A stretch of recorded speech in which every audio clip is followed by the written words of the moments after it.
Good evening, Charlottesville. My name is Alexis Cooper. I'm a staff member here at PHAR, and I'm also a public housing resident. This event is hosted by Charlottesville Public Housing, the People's Coalition, the Charlottesville Low Income Housing Coalition, and the Charlottesville Albemarle Affordable Housing Coalition.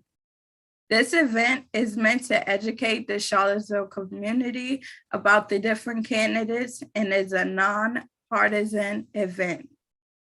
All candidates currently running for a seat on the Charlottesville City Council have been invited to participate in tonight's forum. We are joined tonight by Brian Pinkston, Juan Diego Wade, and Yaz Washington. If you are watching at home, you may submit questions by either commenting directly on the YouTube feed or by sending a direct message to PHAR's Facebook page. The questions will be addressed towards the end of the forum. Each candidate will now introduce themselves by alphabetical order, starting by last name. Each of you will have 3 minutes to tell us about yourself.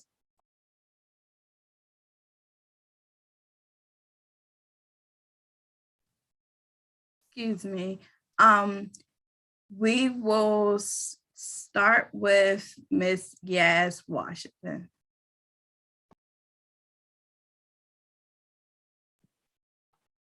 Hi, good evening. Thank you for being able to host this forum tonight with PHAR. And I'm really glad to be here and to be able to answer this spread of questions this evening. But to start off again, my name is Yaz Washington. I announced my candidacy June 2020.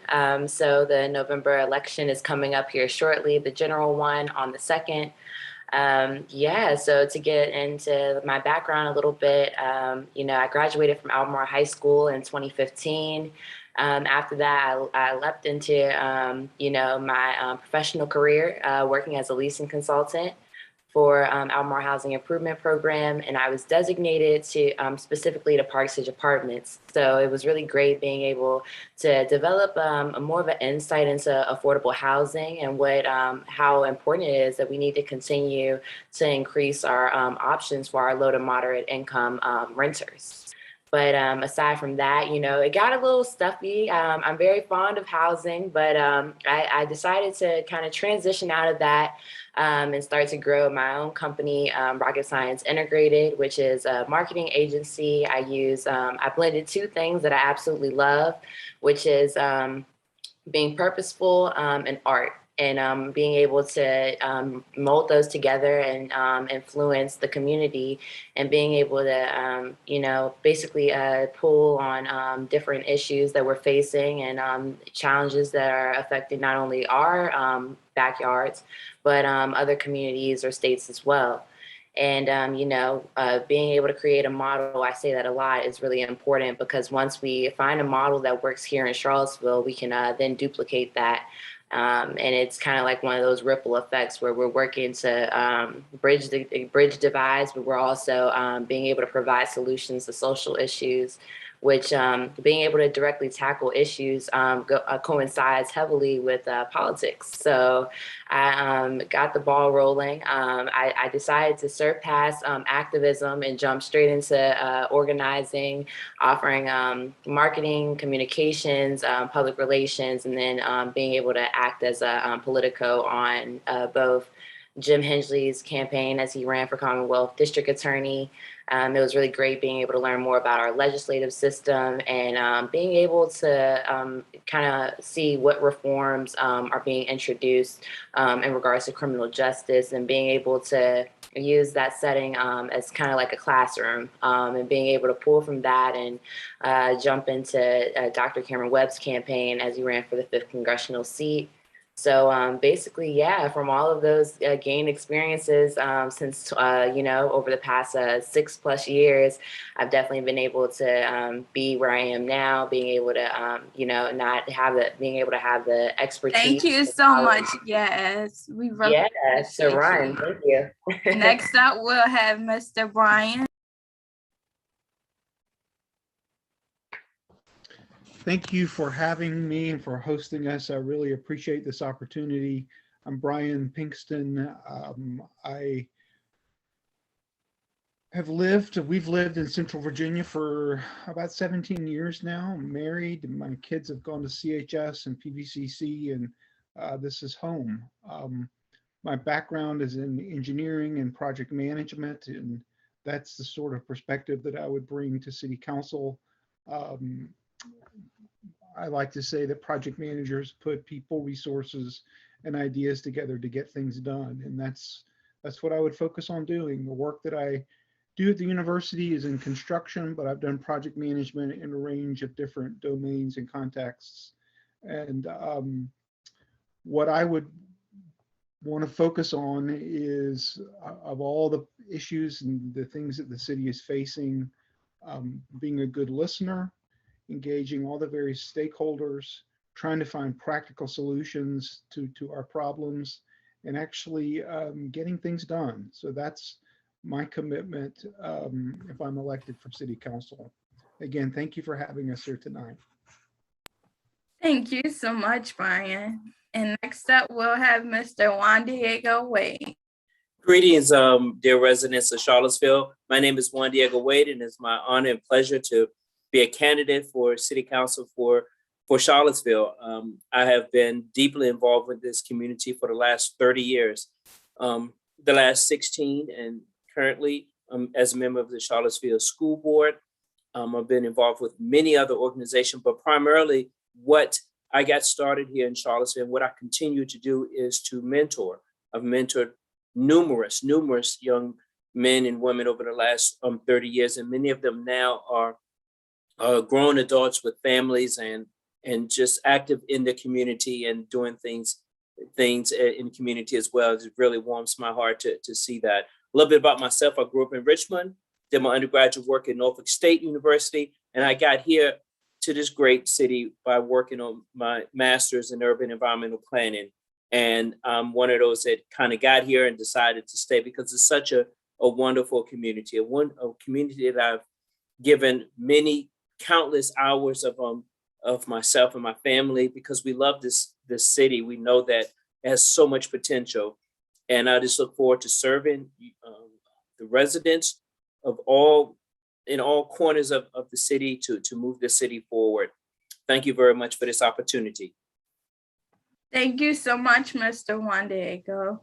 Thank you to all the candidates. And next up, we'll dive right into the questions, which were provided by our sponsoring organizations in advance.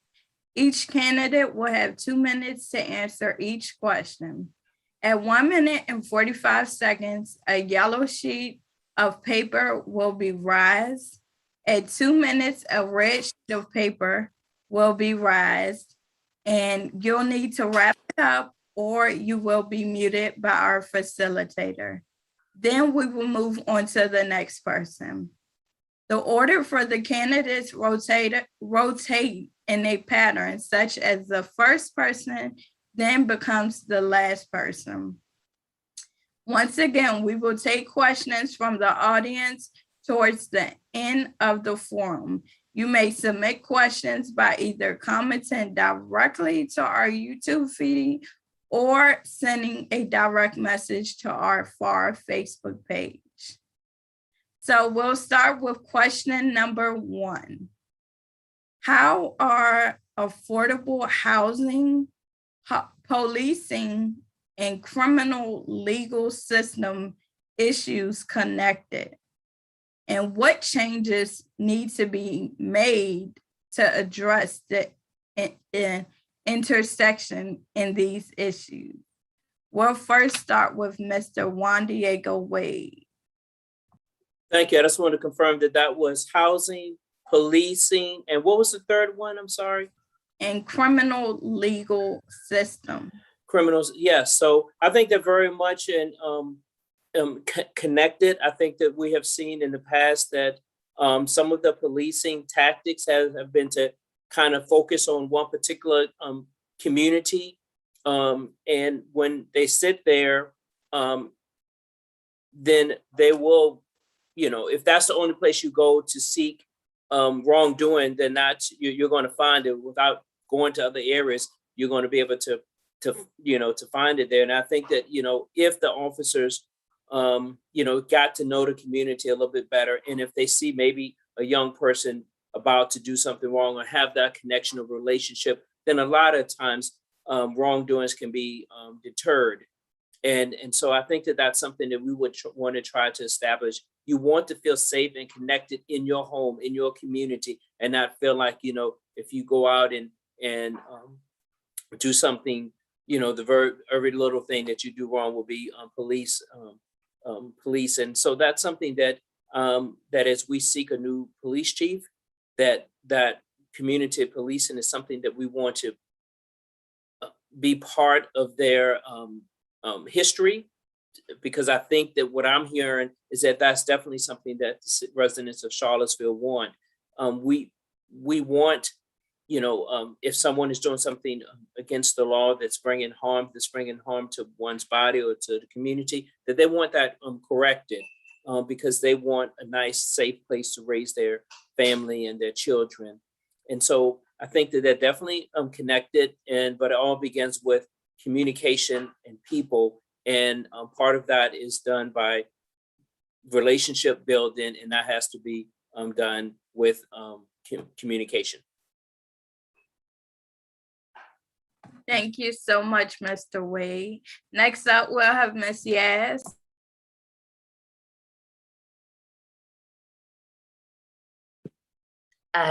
So when you ask about, just maintaining public safety, there's an umbrella of, we have 50,000 residents within our locality, and we strive to make sure that we're able to, maintain public safety in totality. So with that being said, definitely ensuring that we have our law enforcement ethically policing neighborhoods, regularly canvassing ones that are typically high risk for criminal activity, or, to centralize focus on, we've had a lot of shots fired. So since over the past year, we've actually had a 42% spike in the number of shots fired, although they've been consolidated to, unfortunately, our low wealth neighborhoods, or pretty close or adjacent to. So moving forward, we definitely want to make sure that we're able to have our police presence. And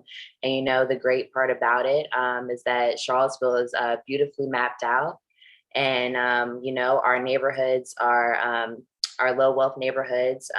They happen to have a police station either in the neighborhood, similar to like Prospect, or either pretty close in radius, so that they're able to rapidly respond to these incidents that are occurring. But other than that, moving forward, how do we get to the root of the issue?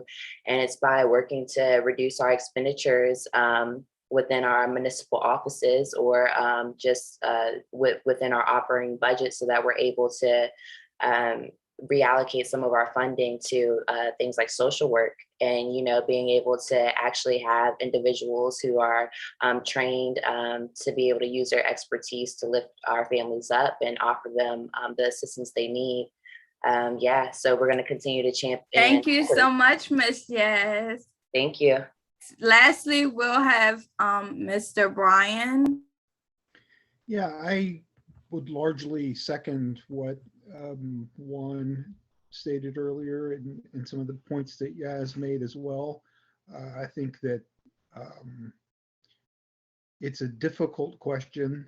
What I want to do, particularly given the obvious facts about myself that I'm a white man, I want to be careful in all of these conversations to listen well to the residents, to listen well to folks that are affected by this.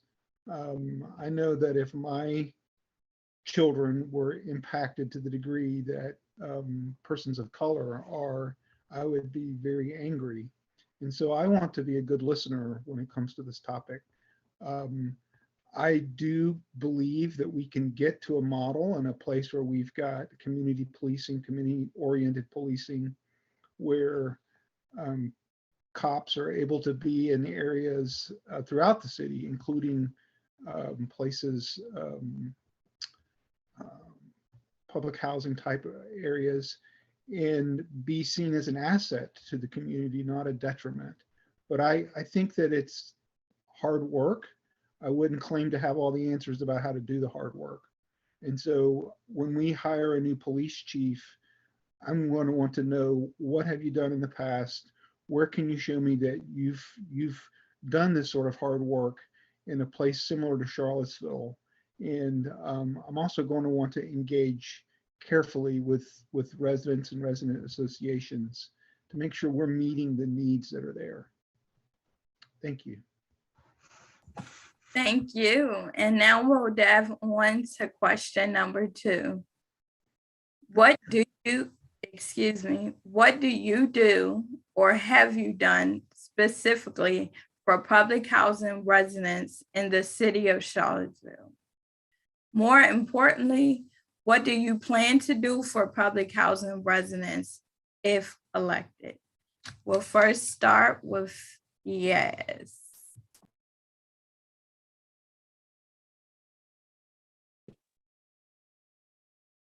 Yeah, so, I worked at the city of Charlottesville. It was a really great experience being able to actively be involved in our inner city youth life, and being able to actually mentor them through Teens Give, which is an alternative option to Blue Ridge imprisonment, or being able to ensure that they don't have they don't end up with a record due to school disciplinary action, that actually carries with you as well. So both are equally detrimental to me, one more so in your educational career. But definitely being able to do that and supervise them. And, there's a great percent that are public housing residents. So, whether it's being able to heighten their involvement within the schools, or, whether it's being able to use the resources within the building, and, connecting families with, a family services supporter, or being able to make recommendations like that, was definitely really great. Also, as well, aside from that, what I've been working on tackling is, any sort of like deterioration or smudges on the sides of the buildings. So being able to, which there's plenty of people that do it, but being able to beautify Charlottesville in all aspects, and getting rid of things like tagging the walls. And being able to redress those and change the tone of neighborhoods, and being able to get rid of negative connotation or that could come with these tags or whatnot. We definitely want to make sure that we're continuing to stray away from gun activity. Thank you so much, Ms. Yes. No worries. We'll have Mr. Brian. Yes, the simple answer to the first part of the question is I've not done that much. I'm looking forward to being more involved if I am fortunate enough to be elected. I have tried to be a good listener. I'm friends with people in the Habitat for Humanity in that organization. I've tried to listen to them as they've explained the needs of that organization. I was on the board of Region 10 for a little while, and I learned a good bit from that experience about the needs of the communities that you referenced. But the short answer is not as much as I would have liked, and I'm looking forward to that possibility and opportunity. What I would do is, if I were elected, is I would not try to reinvent the wheel. I would want to be a good listener to the folks coming from those communities, and particularly those the residents associations, listening to the folks actually doing the work. I am a big believer in the affordable housing plan that was endorsed by City Council back in March. It's gotten a lot less press than the FLUM and the comprehensive plan, but I think that the affordable housing plan is a good, strong start to meeting our housing needs, including the components of that that are focused on maintaining the renovation, following through the renovations that are planned for some of those properties. Thank you. Thank you. And now we'll have Mr. Juan Diego. Thank you. Thank you. This is really, I believe, how I cut my teeth on getting involved here in this community. And I just jotted down a few things that I could just think off on the top of my head of actions that I've done to help residents in affordable housing. And one is to actually help build homes that they can now own, that they now own. I've been a mentor to countless young boys and girls. I've assisted them with their resumes. I've assisted them to get jobs. I've assisted them with their college application, not only with the application, but I assisted them in paying for the application. And the whole process of being a college student and not knowing what to do, when and where, to fill out their FAFSA form. I've also assisted individuals with business plans and getting loans for their businesses. I've also assisted to taking young people on mission trips. And these mission trips are not only local, maybe here in the community, but also in Appalachia, but also internationally, where I had to go through the process of getting a passport. I've also taken them to ball games and different cultural events where it might be a museum. Assisted them when rent was short or they just needed some money maybe for food. I've also assisted with school supplies and Christmas. I could go on and on. This is what I believe that we are here for. I'm blessed, and the Lord has given me ability, and I want to continue to bless others. And if I'm elected, I will continue to do that. But also, I will be able to do that kind of on a policy level. But I was just recently asked, I just started a new mentor with Computer for Kids. And I'm starting this during this process of hopefully being on council. And I would want to do that because I believe it will keep me kind of focused and grounded. So thank you for the opportunity to respond. Thank you so much. And now we will dive on to question number 3. Do you support 10 million to the CAHF as proposed? Will you vote for it? The city has committed roughly $10 million a year to affordable housing. How do you believe they should prioritize it? Starting with Brian. Yeah, as I mentioned earlier, the affordable housing plan that was put forward, drafted by the consultants, but that had lots of input from many stakeholders in the city. I think it's a solid document. It reflects clearly expertise. It's not expertise that I have. I'm not a housing expert, but that document clearly reflects a thoughtful approach to how we do housing in Charlottesville, and I support it. And my intent is to fund that. In terms of prioritization, you know, I would listen to the Housing Advisory Committee. I would listen to the various committees that are already organized, as opposed to trying to come up with some other way of doing that. I think that the voices are there that can speak to what's most important. I think, frankly, the challenge that this next council is going to face is how we fund that affordable housing plan when we have a whole range of other things to do. And so it's going to be something that I'm keeping a close eye on, because I think it's important. Again, I think the plan is a solid plan. I like the fact that it talks about a range of interventions to tackle housing, as opposed to just some simplistic ones.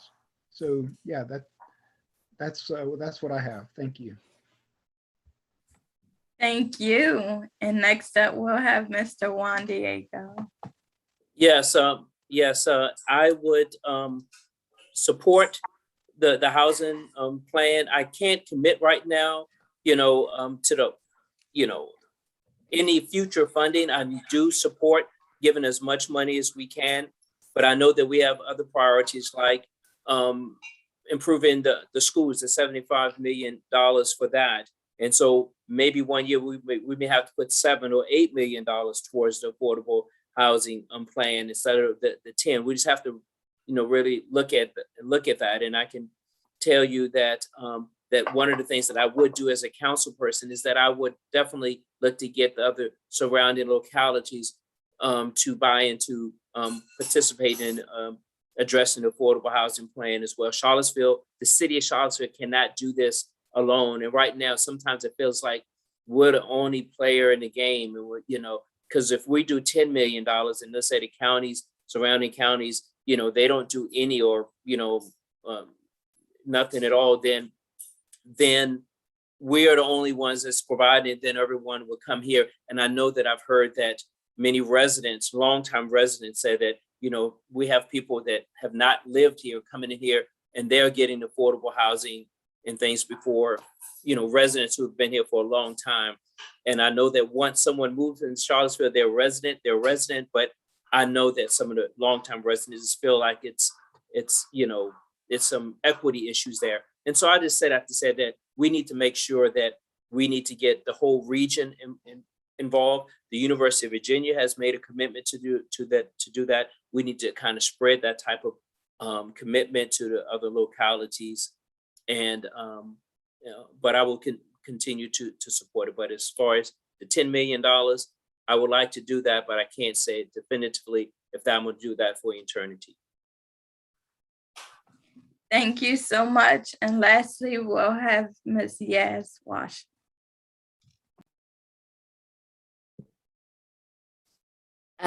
So definitely that's been in discussion quite a bit is the comprehensive plan. Ideally, there's a affordable strategy plan being built, and we've dedicated, or existing council anyways, dedicated $10 million to be dispersed annually in regards to increasing the housing supply for individuals who are low to moderate. Ideally, households that are 30 to 50% AMI or new coming renters. So, one thing for sure is that affordable housing here in Charlottesville is scarce. Definitely, we have very few options outside of public housing. So as we work to, give people a gap, and not forcing them directly into like home ownership or, purchasing an apartment that causes them to be in an uncomfortable position on a month-to-month basis. So being able to have those affordable accommodations is very important. And the biggest thing right now is that there's framework. We know our housing partners. We have TJAC, PHA, and Virginia Housing, and the coalitions that you've mentioned prior to starting this forum this evening. But now that we've built the framework, we need to start thinking about ways to implement it.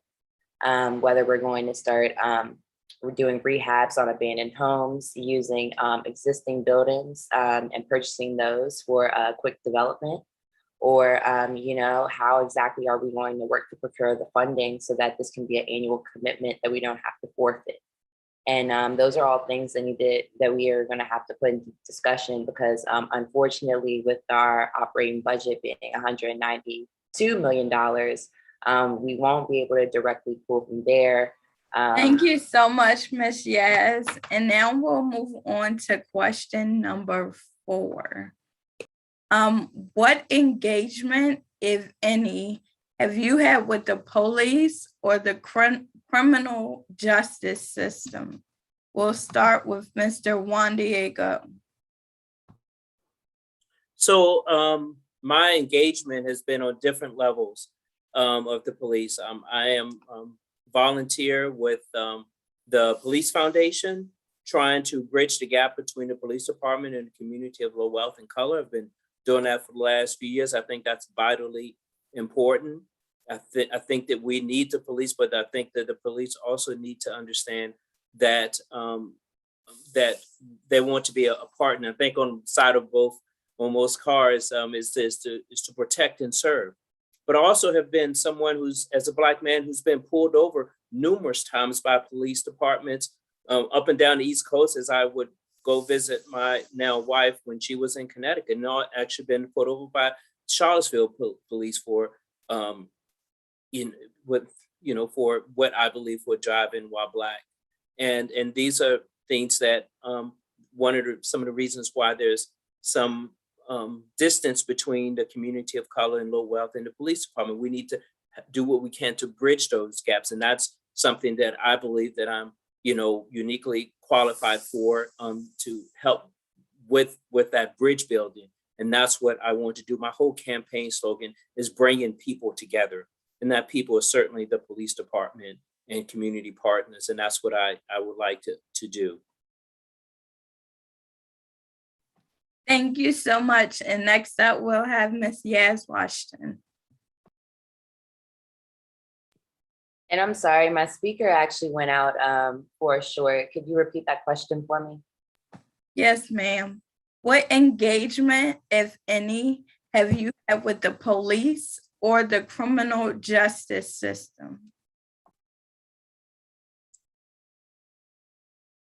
Yeah, so, definitely, at the beginning of my candidacy, I had went and, I had decided to, schedule meetings just to get to know everyone. I definitely think it's important as we work to strengthen our, ties as politicians. And, I hate to use that word, but definitely making sure we're able to change the atmosphere in Charlottesville. Right now, our climate has been pretty tense. There's been a lot of friction over the past year, and we have a lot of turnover in regards to our chief of police. So I definitely found that as a pressing priority to me. I went on ahead and did that, and we had a nice conversation, and it was really great being able to hear about just what she was currently working on and all of that. And, I definitely think that it's important moving forward that council works to build relationships with, our chief of police, the deputy, and being able to, get to know our local law enforcement so that, we're able to reinforce a sense of, togetherness and being able to prevent, incidents from occurring, especially ones involving racial tension.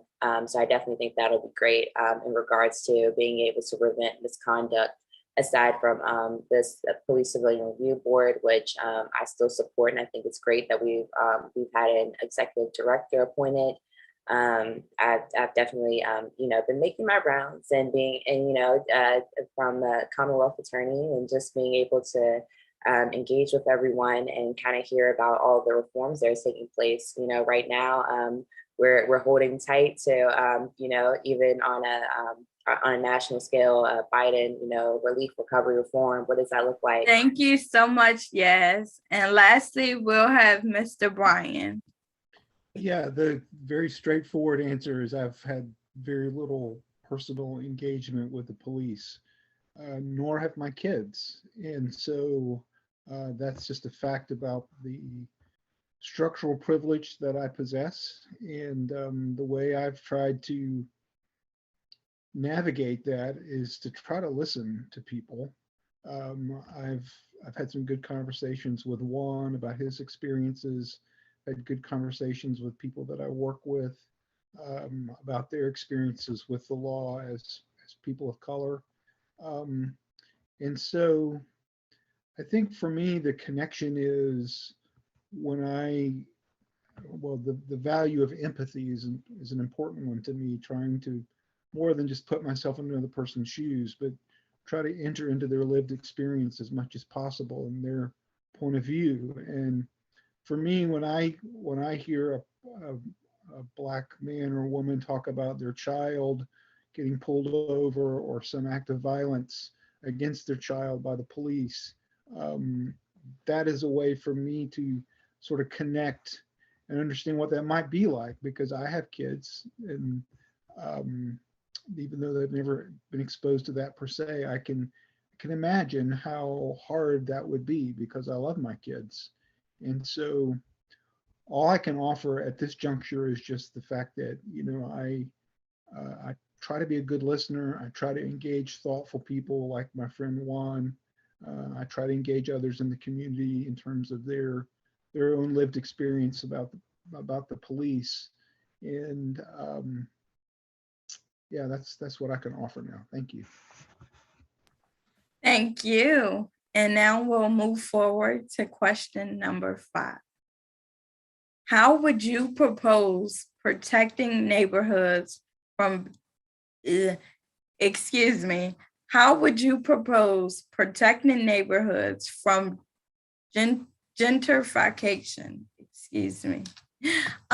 We'll start with Ms. Yas Washington. Yeah, so, since 2016, there's been an increase in our population by roughly 4,400. With that being said, it's definitely prioritized urban planning, but now we're in a period of development. Hence the comprehensive plan, which will work to increase our affordable housing supply. Also, as well, we're hearing a lot of brainstorming of different ways to push development and drive Charlottesville into progression, but also as well being able to remain inclusive. And definitely, when we're talking about different neighborhoods and whatnot, and being able to prevent gentrification from taking place, we want to make sure that we're able to preserve the historical, the historical atmosphere of those neighborhoods, and being able to ensure that, a family isn't able to come in, or a developer, and redevelop, not necessarily redevelop, but renovate a home, and cause the properties in the vicinity or subdivision to depreciate. So, gentrification means quite a few different things. And that's the one that I oftentimes see as being an issue, being that, for our families, especially ones who have lived in these homes for, decades, it's definitely important to make sure that we're working to protect their heirloom, their investment, their pride and their joy, and that's their home. So with that being said, those are definitely things that I would like to prioritize moving forward into urban development. Thank you so much. And next up, we'll have Mr. Brian. Yeah, so clearly the question of gentrification is really complicated. There are all kinds of pressures being placed on these communities, and trying to make an intervention that doesn't have unintended consequences, I think, is a challenge. I think that the future land use map and setting up these, I think the term is sensitive or protected areas around certain neighborhoods like Fifeville, 10th and Page, and parts of Rose Hill, I think that's a great start. But it's only a start. I think we need to have honest, we need to have honest conversations with the university and how it's sort of moving into those areas, because they're, it's close to the university. We need to have honest conversations with the landlords that own properties there, and bring them into the conversation about how we want to protect these neighborhoods from gentrification. I think another important tool is helping people stay in their homes who want to. So things like property tax relief for folks who, if that would be of help to them to stay in their home and not to sell to a developer. Things like AHIP or LEAP, other groups that could come in and help do renovations to a home so a family can remain in their family home without having to sell. Those are tools as well. I think one of the good things that the future land use map does is, and it's, it's not perfect for sure, but I think that it's changing R1 zoning, single family zoning, to where you can have 3 or 4 units on a lot, that should reduce some pressure, particularly around areas like 10th and Page and so forth. So thank you. Thank you. And lastly, we'll have Mr. Juan Diego. Thank you. So I agree with what Brian said, and I just wanted to add on is that, you know, we need to have, you know, programs to keep residents in their home. I'll be supportive of programs like AHIP, who will go in and fix up homes to make improvements so that they can stay in their homes. And I also support targeted zoning changes so that we know where this gentrification is taking place, so we can write our zoning ordinance to support those communities that we want to keep. Because I think that mix, that flavor is part of what makes Charlottesville special. We need to do everything that we can. But I think the most important thing that we can do to prevent gentrification is to have really honest, open dialogue with the residents, with developers, with I think UVA. I know because I got my master's there in urban planning. We talked a lot about this, and so I know it's a lot of good ideas over there that we could potentially implement. But I think that this is really important because this is really the future of our city. Because if we continue to allow it change, then I think that what made me stay here and raise my family will change. And I don't think that we want that. Reason that everyone has come here, I believe, to make this as their home. If we don't prevent gentrification, then I think that the whole flavor, the whole persona of the city will change. And I don't think that we want that. And I think that we have enough smart people in this city, in this community, to prevent that. Thank you so much. Thank you to all four of you guys for answering our questions. We will now take a brief pause to take questions from the audience.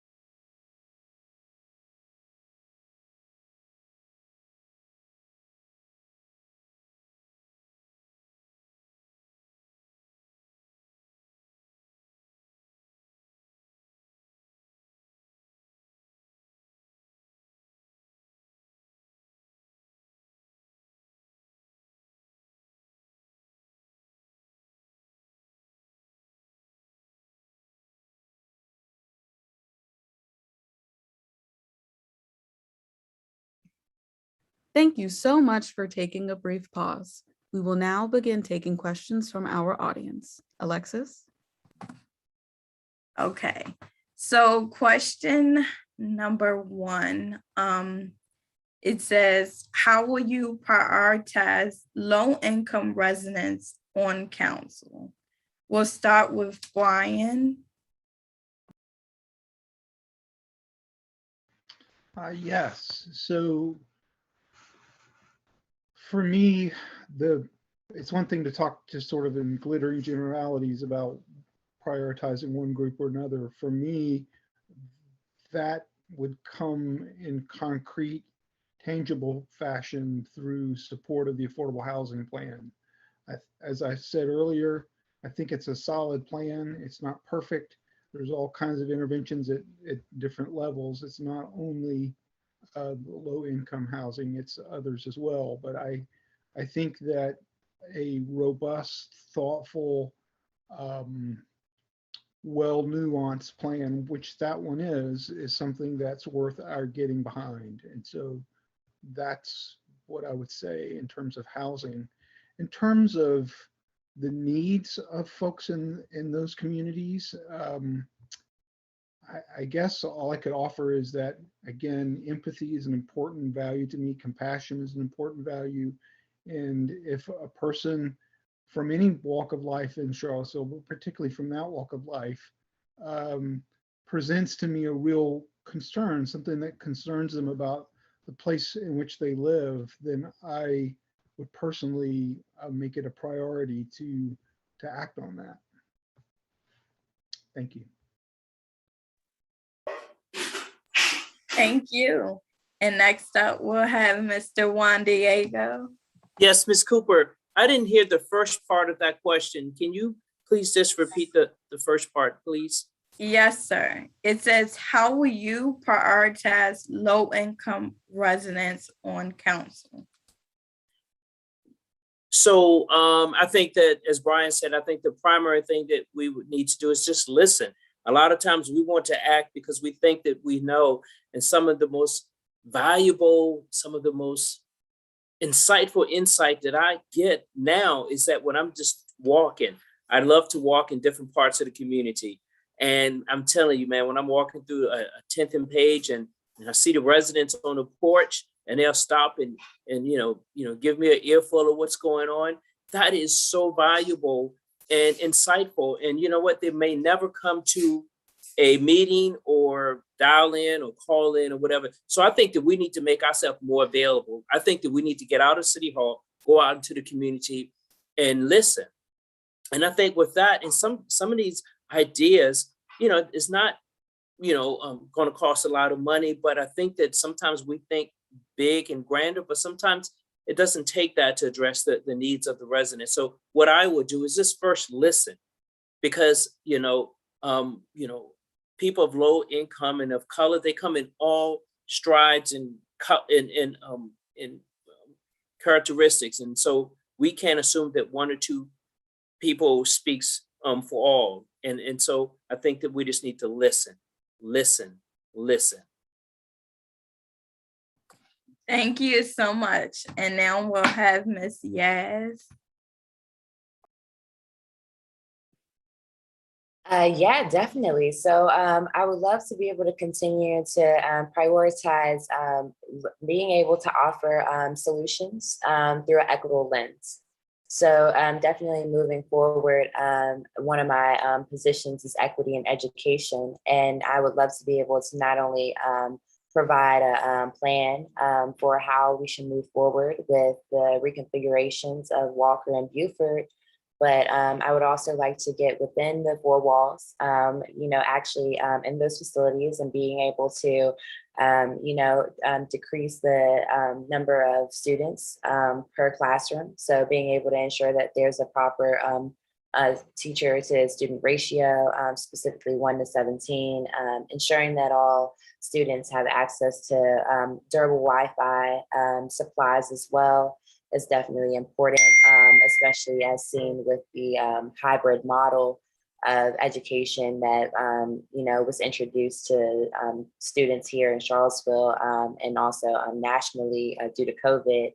But also as well, we think a lot about, how do we change, and how do we make sure that individuals are achieving academic success within middle and high school. But I definitely would love to be able to cover the bureaucratic costs for universal pre-K so that we're able to implement programs, typically at times for our low to moderate income households, between the cost of rent and combined with childcare, it usually makes them a low income household. So definitely moving forward, I would love to be able to do that. Thank you so much, yes. Let's see.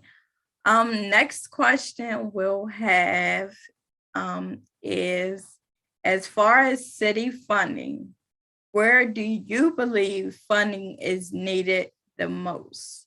Our schools or our home? We'll start with Mr. Juan Diego. That's a great question. I don't think we have been asked it quite like that before. Where do we see the most need? So, gosh, it's kind of hard for me to take off my school board hat right now. And I would have to say the education, because although we could do more, I think that we're doing a lot for affordable housing, and we have been neglecting some of the future development, future capital needs of our schools. And I think that right now, for me, that is the highest priority. We have not built a new school in this community for over 50 years. I think 74 was the last, Charleston High School was the last school that we built. We maintain them, we paint them, they're in great shape. But you can look at Beaufort and know that it needs a lot of work, and that's where we need to focus our resources right now. And we have been neglecting those type of improvements for a long time, doing other priorities. And I think it's time to focus on the schools for a few years. We need to do that. Thank you. Thank you. And next up, we'll have Ms. Yaz. Yeah, this is a great ladder question to where I had left off at. But yeah, the public education receives about 60% of our operating budget. So while that does seem, rather large, education is rather important. And aside from transportation and, our Commonwealth Attorney's Office, our local law enforcement and City Hall, just to name a few that receives that funding, it's definitely important that we're able to move forward and continue to invest in education. However, as we look to be able to provide, streams of equity that will work to enhance the quality of education, ideally, I would love to be able to work with our state level resources. But aside from that, I definitely think it's important for us to continue to make housing a priority. However, one thing that I would definitely like to be able to avoid is raising taxes at this moment due to the hardships of COVID. And also, as well as that, I would love for us to be able to avoid procuring any more money bonds, because we are now at our projected level of debt where we're currently working to repay that.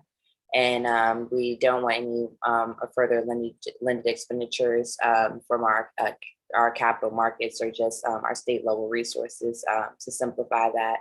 So I definitely think that, when we're thinking about ways that we want to grow our city, we need to continue to prioritize things that can't be left behind. But we need to also be mindful of the existing projects that we already have, and that, come November 2, a new council will inherit those and we'll continue to pursue the commitment of fulfilling them. Thank you so much, yes. And lastly, we'll hear from Mr. Bryan. Yes, so it is a real challenge, just to be honest. The fiscal climate, the financial landscape we're going to be facing will be a difficult one. The schools, I think, need to be done, and in fact, City Council has basically said at this point they will be done, and so the next council will have to navigate around that commitment. It is a significant commitment. I continue to think that we need to do everything we can to fund the affordable housing plan as close to $10 million a year as we can. I realize that that's going to be a challenge.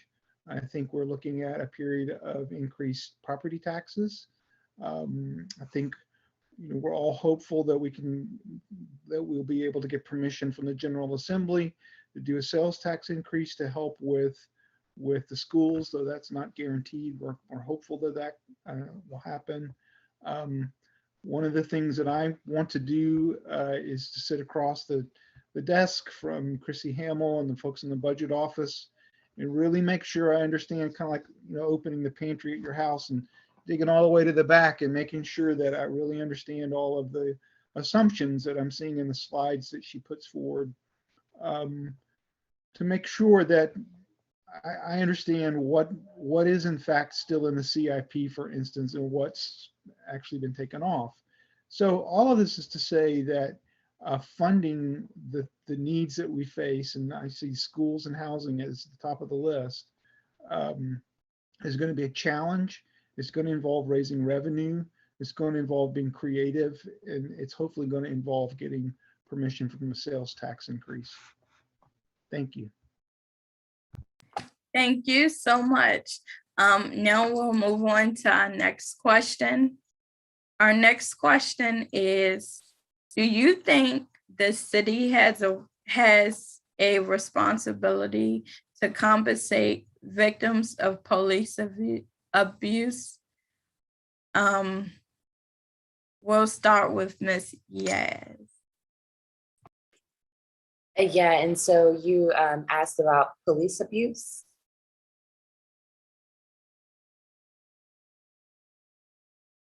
I'm sorry, I was trying to make sure that I didn't miss any of that question. I'm sorry. So I'll repeat the question. Do you think the city has a responsibility to compensate victims of police abuse? Well, you know, we have the Police Civilian Review Board, which I do support.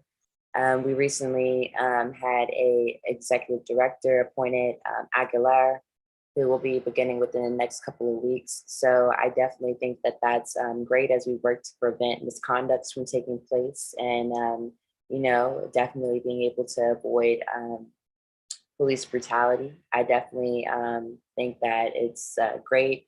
You know, there's a lot in conversation right now, or just in consideration, whether it's about how to expand the powers of PCRB, whether they'll be awarded subpoena powers as a motion was approved by the Supreme Court here recently. But you know, I definitely think that it's important that they're able to receive all of the proper resources and being able to do the proper programming necessary to ensure that they're able to have a team and system down pat that'll help them with reviewing any future cases. Hopefully there won't be any, but that is the best way for our victims of police violence to receive justice, and definitely to as we work to prevent backlogging from taking place.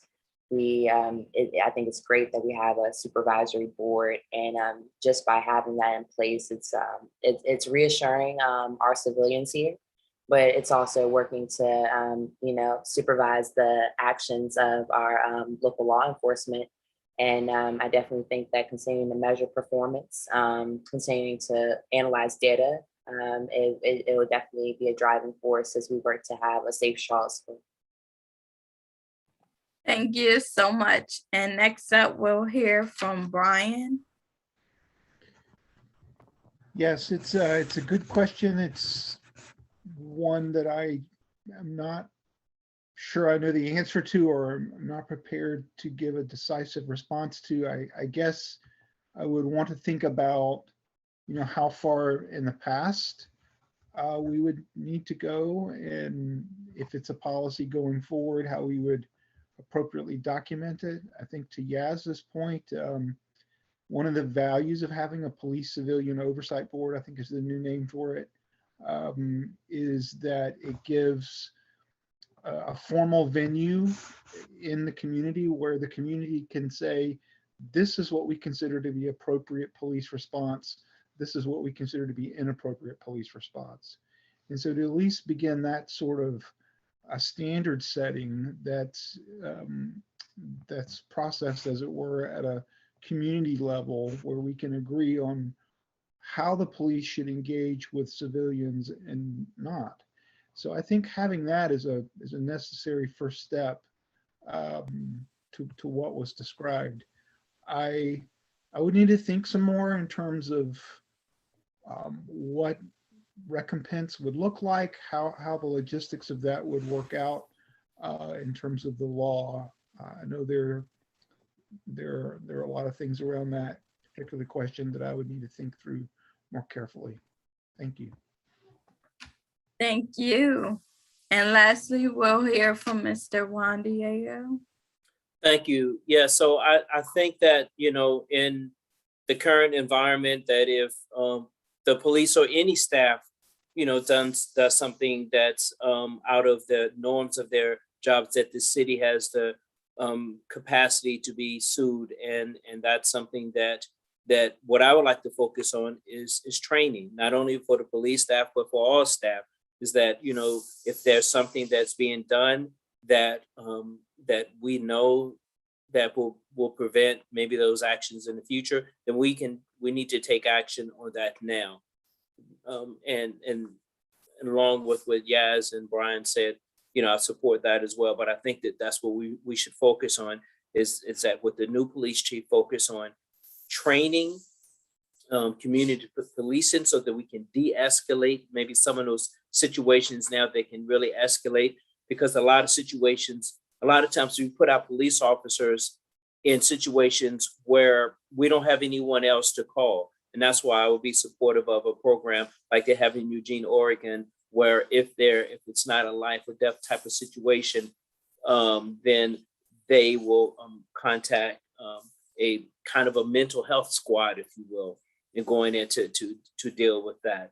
And I think those are the type of things that I would look forward and support. Thank you so much.